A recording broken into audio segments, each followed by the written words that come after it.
Imam Abu Hanifah, imam yang cerdas dan rajin menuntut ilmu. Dari Abu Darda radhiyallahu anhu, ia berkata, "Sesungguhnya aku mendengar Rasulullah Shallallahu alaihi wasallam bersabda, barang siapa meniti jalan untuk mencari ilmu, maka Allah Subhanahu wa taala akan mempermudah baginya jalan menuju surga.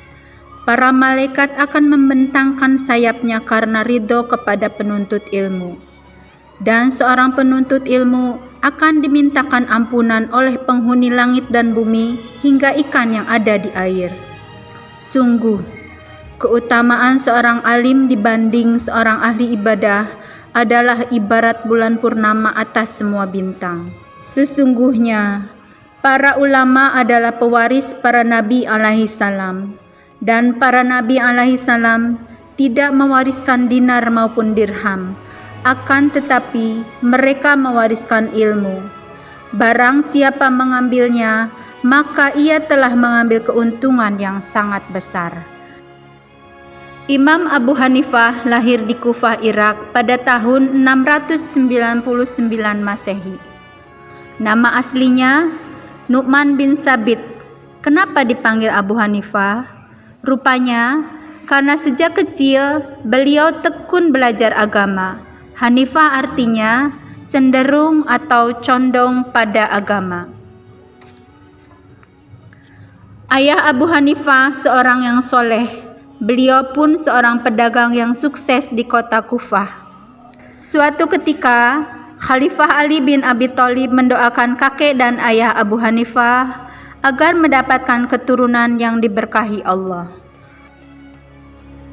Tumbuhlah Abu Hanifah di tengah keluarga yang soleh dan kaya. Ayah dan ibu menyayangi Abu Hanifah dan mendidiknya dengan ilmu agama. Sedari kecil, Abu Hanifah menghafal Al-Quran. Beliau berguru kepada Imam Azim, salah seorang imam qiraat sab'ah. Pada masa remaja, Abu Hanifah mulai belajar agama dari ulama terkemuka di Kufah. Beliau pun belajar kepada Atta bin Abi Rabah, seorang ulama di Mekah.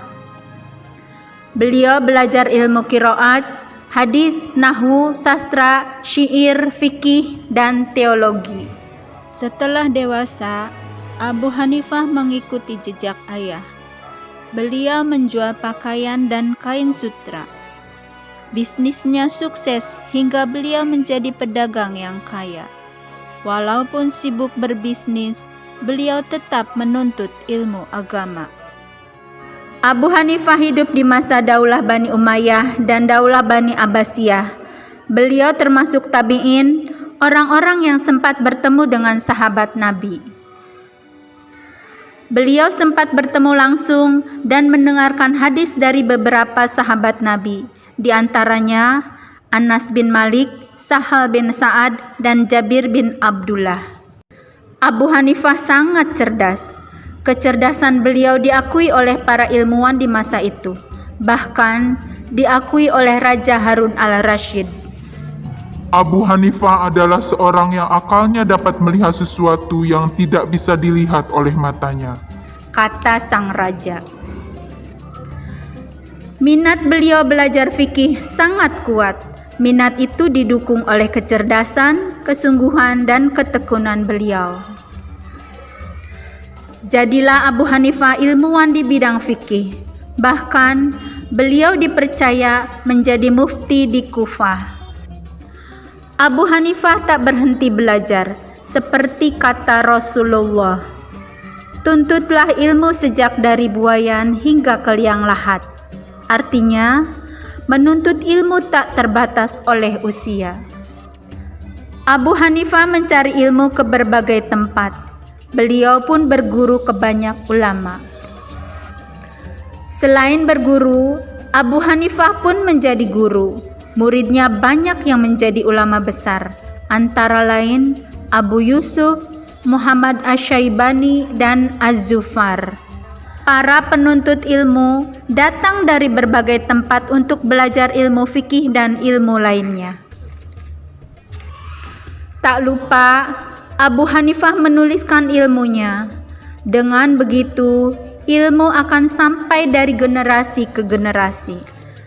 Kitab ilmu karyanya antara lain Al-Faraid yang membahas ilmu waris, Al-Shurut yang membahas perjanjian, Al-Fiqih Al-Akbar yang berisi ilmu kalam atau teologi. Doa Khalifah Ali bin Abu Thalib untuk kakek dan ayah Abu Hanifah terkabul. Abu Hanifah menjadi keturunan yang diberkahi Allah.